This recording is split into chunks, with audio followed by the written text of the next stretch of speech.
فاتباع بالمعروف وأداء إليه بإحسان ذلك تخفيف من ربكم ورحمة فمن اعتدى بعد ذلك فله عذاب أليم. When we speak about the role of the mosque, we know that the role of the mosque, the time of the Prophet Muhammad sallallahu alaihi wasallam, the role of the mosque is to just tighten the relationship between the Muslims, to create a brotherhood, to create a solid nation, and that was the role of the mosque. The mosque should be a place, a center for adults, for youth people, for elder people, for sisters and brothers, and also for the infants as well. And it should be a center for all Muslims.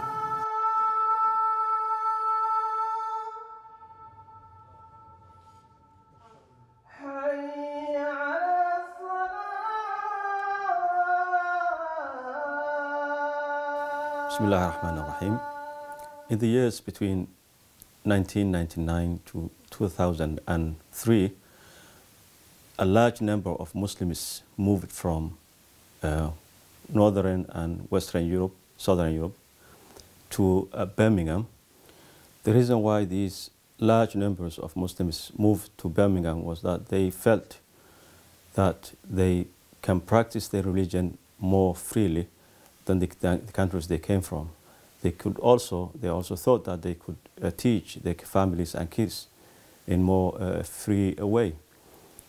When these Muslims arrived in Britain, the need of a place to worship Allah subhanahu wa ta'ala became a necessity. They tried to find places and consulted with other people, and at the end they decided that they need to buy or rent a place. They found a place to rent, which is very old. We're still in this building, which is Arrahma Mosque. We're using it to spread da'wah, pray 5 times a day, pray Jum'ah, teach our families and kids, giving lectures, Islamic lectures. Yeah, the mosque is very important. It's really the core of, you know, the one, we can say it's a core spiritual place in which, you know, everybody wants to come, especially the young people. Assalamu alaikum wa rahmatullahi wa barakatuh. This is Masjid Arrahma in Birmingham, Small Heath. Masjid Arrahma currently offers many things, one of which is the religious services that happen on a daily basis. We have around on average 500 people that pray the daily prayers. Jum'ah, normally we have about 2,000 people that pray here. During Ramadan it's exactly the same.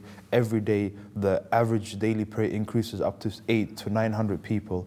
I've been living in this Birmingham city for the last 7 years. I've been coming to this mosque all the time I've been living in Birmingham, all that 7 years. And alhamdulillah, I was just mostly praying my prayers in this mosque, and it's been good for me and my family. We've been sometimes coming all together, sometimes I was coming myself, sometimes I was coming with the kids. And alhamdulillah, they all my family know about the mosque as well. During the winter every year, we have conferences that we bring speakers all around the UK that specifically tackle the issues that the youth are facing in Birmingham and all around the world. And we have conferences tailored towards the elder generation, which normally happens during the summer. We also offer education and training services, which includes classes that are specifically tailored for the sisters. Classes such as, Umdatul Ahkam, Usul al-Thalatha, which they all learn. We have Quran classes that happen. We also have Ahadith classes, both of which the students can get ijazah from.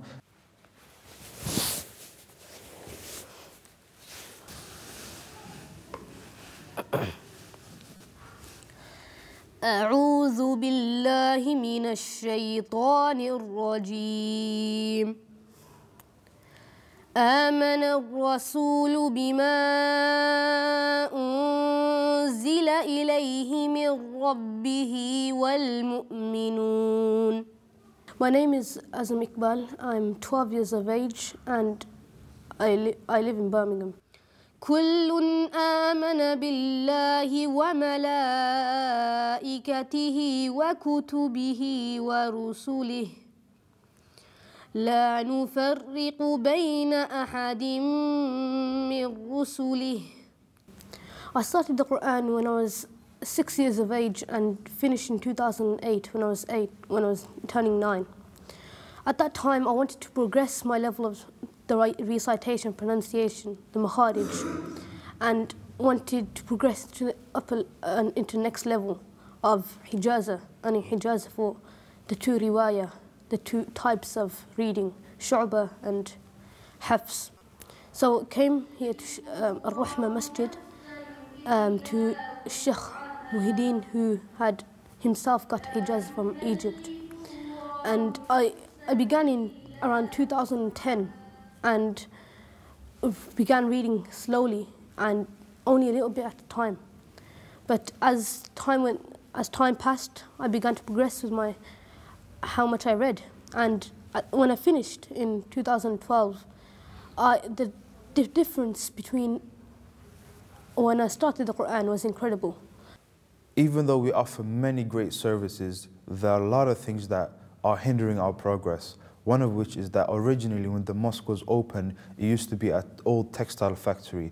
This means that it's not very safe for a lot of people to congregate. We have around 500 people that come here on a regular basis and only 7-8 places to do the wudu. The toilet facilities is also not very good. And because of all these problems that we have, we normally invest in these things to make them better, which means that maintenance costs on a yearly basis is extremely high. People are also affected by these problems. In the winter, when people come in, they always complain about it's extremely cold. In the summer, people always complain it's too hot. A lot of people during the summer are sweating during the prayer times.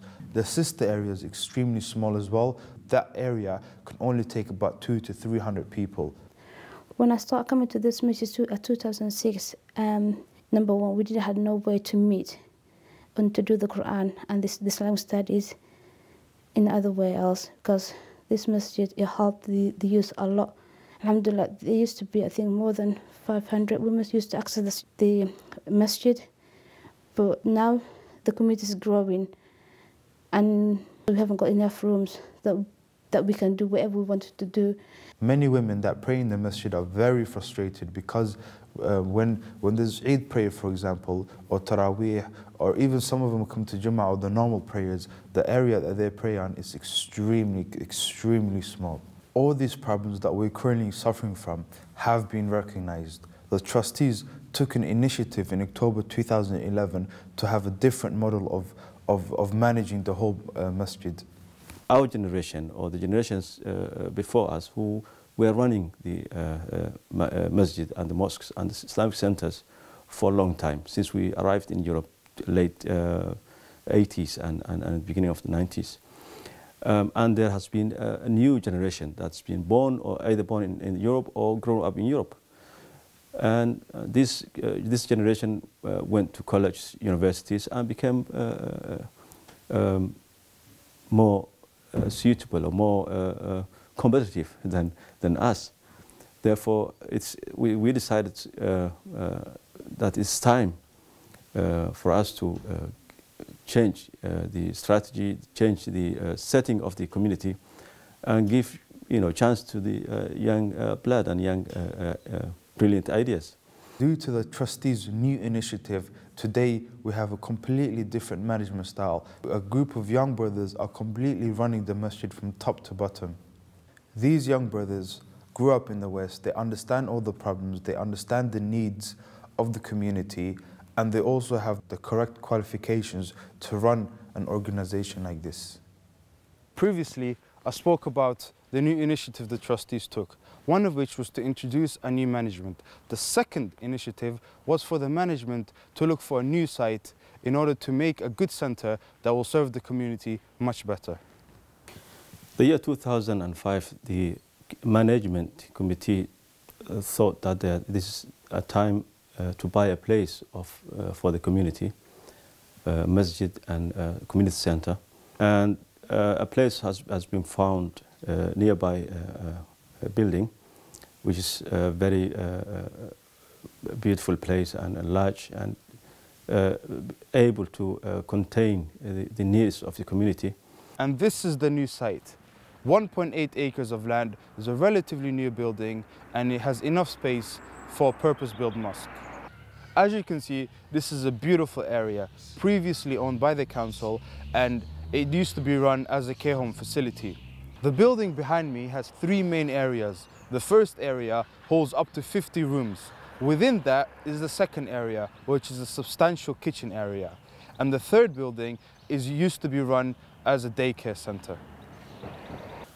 The importance of moving from Arrahma to that building, it's quite obvious. I mean, this building is rented premises.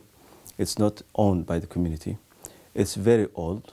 We cannot keep on repairing and maintaining the building.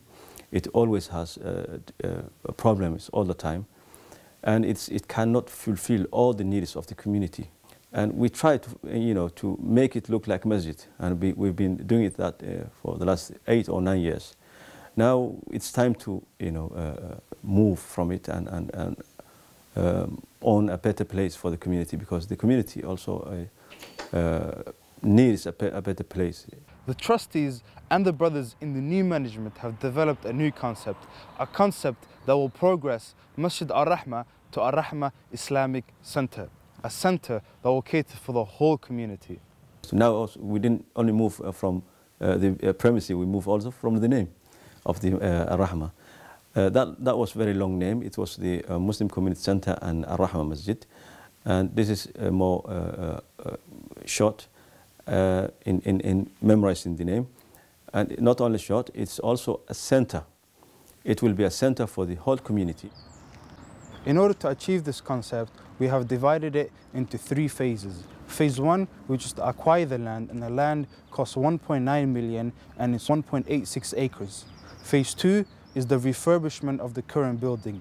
This building is split into 3 sections. Section 1 is a residential area with its own private garden. Section 2 is an educational center, and Section 3 will have a community center. This community center will have a cafe, offices, shops, and also an early year center for children with their own playground. And then there's Phase 3. Phase 3 is to build a purpose-built masjid that can take substantial number of worshippers. We will also have a community hall that will cater for many things that the community will need. We'll also have a specific area designed for sisters that will facilitate their progression in education, in health, and also general development. I've had a look around inside and outside the Arrahma Islamic Centre. MashaAllah, it's a huge space, and I could see it's got a huge potential for the Muslim community in Birmingham. This centre is actually open. It's supposed to be open to the public. So open to the non-Muslims who are living here, as well as to the Muslims. So it is something that I think is pretty unusual, unfortunately unusual, but it's something that we need. We Muslims in this country have to open to the non-Muslims and allow them actually to come themselves with their children to our centres, let the children play on our playgrounds, and let them interact with our children. This will give the community one more permanent base for the Islamic communities to operate from, and have a settled educational area, masjids and residential places. To this date, Masjid Arrahma has done an extremely good job. But that's the thing, we don't want to stop there. We want to move forward, just like the Prophet Muhammad ﷺ said, that once you do something very good, you should strive to carry on doing this good. There's a huge potential for the community with this building. Okay, how can you get involved? Well, there are many ways that you can help. One of them being making dua. Dua is an extremely beneficial tool that you have to support this project. Also, you can come and volunteer your time. There are many activities going on and we need your help, we need your time. And finally, your donations. We need to raise 1.9 million for phase 1 by the 31st of March 2013. And God willing, this will be a success with your help. I think that this community centre is indeed going to be one of the biggest assets we've had until now in Birmingham. Allah subhanahu wa ta'ala says in the Quran, "Ash-shaytanu ya'idukum al-faqr wa ya'murukum bil-fahsha'i wal-munkar." The shaitan makes you believe that whenever you give in charity, that you will fall into poverty. This is not true. As soon as you give in charity for the sake of Allah subhanahu wa ta'ala, He will increase your wealth. You will get income from places that you never knew about. So this is the opportunity. This is the opportunity for you to invest in something, to invest in your children, to invest in your community. This is the time. Please donate. To donate, please dial 0044 121 766 8896. For more information and to donate online, please visit our website at www.arrahma-ic.org. Or you can email us at donate@arrahma-ic.org. The Prophet Muhammad ﷺ said, "Those who spend in causes seeking the pleasure of Allah subhanahu wa ta'ala remain in the shelter. Angels send blessings on them and pray for the increase in their wealth."